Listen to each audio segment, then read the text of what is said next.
Hello everyone, my name is Vikshara Dave, and today I'm going to be talking about the effects of the pandemic on the teaching profession and students' education. My methods of research for this project included 3 Zoom interviews with elementary educators, the first one being Miss Dane, who is a 3rd grade teacher, Mr. Roger, who is a 4th grade teacher, and Miss Olson, who is a reading intervention teacher, and she teaches grades 1st to 5th. All the teachers graduated from the UCLA Teacher Education Program, and they all currently work in Southern California as well. I also conducted a literature review of articles related to this topic.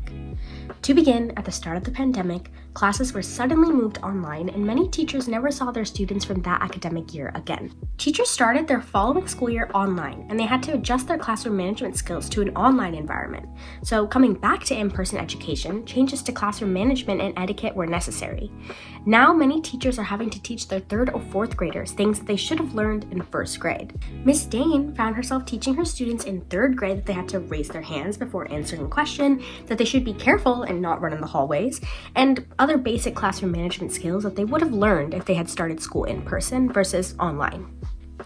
Now, in addition to classroom management, the main difference noticed coming back to in-person had to do with social skills and a lack of emotional regulation as well. Kids had a hard time with conflict management and teachers had to break up fights much more often than they did before the pandemic had started. So that emotional maturity had changed drastically. Research has also shown that students who go to school in person have better social skills than students who go to school online. Gunindi 2022 compared these 2 groups and found that in-person education helped with self-regulation, emotional expression, and other social competences. On the other side, all the teachers I interviewed also told me that their students had a very large technological gain coming back from distance learning. However, this also could have led to a lower attention span.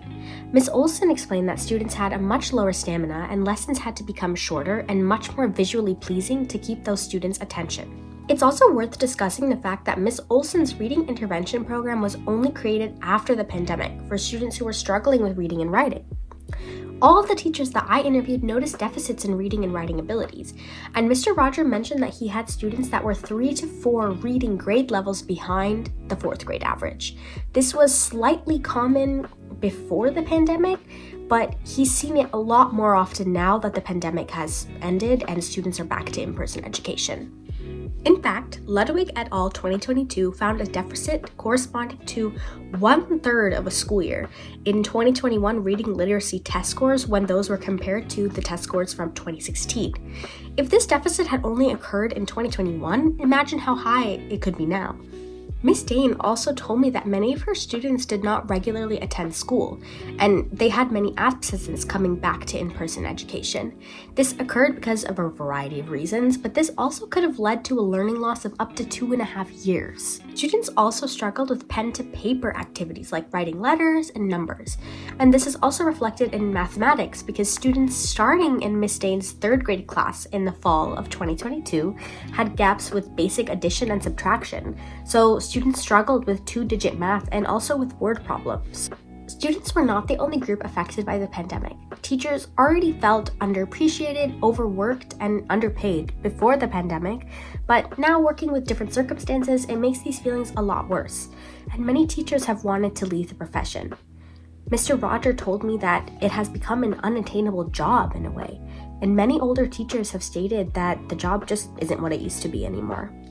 Alves et al. 2020 also found that teacher well-being was reportedly much higher before the pandemic. Now, career length and job satisfaction has decreased.